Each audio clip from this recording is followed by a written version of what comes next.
Hello everyone, welcome to my channel biochem shorts.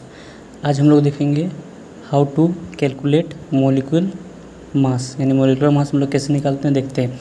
उसका simple सा formula है कि मॉलिक्यूलर मास निकालने के लिए number of atomic mass of each element into atomicity, जो भी एटम दिया है उसका एटॉमिक मास और उसका एटॉमिसिटी से इंटू कर दो, मॉलिक्यूलर मास निकल जाएगा इजीली। जैसे सपोज हमको यहाँ पे O2 का निकालना है तो O2 के लिए क्या करेंगे, इसका एटॉमिसिटी 2 है तो 2 लिखेंगे, उसके बाद इसका एटॉमिक मास ऑफ लिख देंगे ऑक्सीजन 2 × 10⁻32 म्यू, इसको बोलते हैं यूनिफाइड मास या फिर इसका यूनिट होता है ग्राम पर मोल। जैसे का CH4 का हम निकालते हैं, CH4 यानी मीथेन, इसका निकालते हैं तो इसमें क्या हो जाएगा 1 × atomic mass of carbon plus 4 × atomic mass of hydrogen 1 × 12 plus 4 × 1 which is equal to 12 plus 4 which is equal to 16।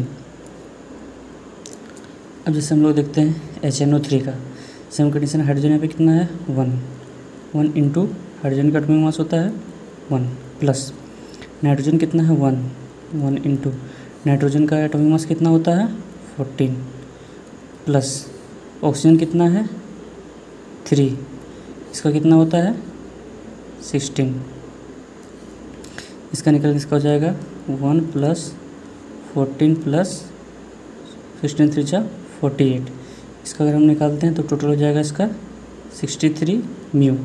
Same condition अगर हम जैसे CaCO3 का निकालते हैं यानी कैल्शियम कार्बोनेट, तो इसका क्या हो जाएगा, जैसे कैल्शियम कितना है 1, इसका एटॉमिक मास होता है 40 प्लस कार्बन भी मेरे पास यहाँ पे है सिंगल, इसका होता है 12। ऑक्सीजन मेरे पास 3 है, इसका एटॉमिक मास होता है 16। तो सेम कंडीशन यहाँ भी हो जाएगा 40 प्लस 12 प्लस 48, जो कि कितना हो जाएगा 100 म्यू। सेम कंडीशन इसी तरह आपको बताना है H2SO4 का मॉलिक्यूलर मास कितना होगा, कमेंट में बताएं।